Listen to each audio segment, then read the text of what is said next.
بسم اللہ الرحمن الرحیم۔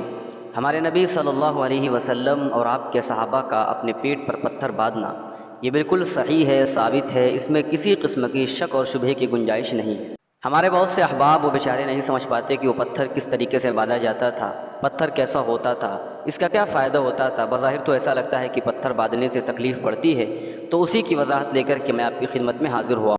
تو دیکھیے، پتھر باندھنے کا ایک کوز ہوتا تھا، ایک وجہ ہوتی تھی، ایک علت ہوتی تھی، جس کو حافظ صاحب رحمۃ اللہ علیہ نے ذکر کیا ہے۔ وہ فرماتے ہیں کہ جب انسان شدید بھوک کی حالت میں ہو تو اس کا پیٹ سکڑ جاتا اس کی وجہ سے کمر جھکنے کا اندیشہ ہوتا ہے۔ ایسی حالت میں اگر انسان اپنے پیٹ پر پتھر رکھ کر کے باندھ لے تو پھر کمر نہیں جھکتی۔ اور نبی صلی اللہ علیہ وسلم اور آپ کے صحابہ کے ساتھ ایسے مواقع پیش آئے ہیں۔ خود خندق کا واقعہ ہے، آپ حدیث کی کتابوں میں دیکھ سکتے ہیں۔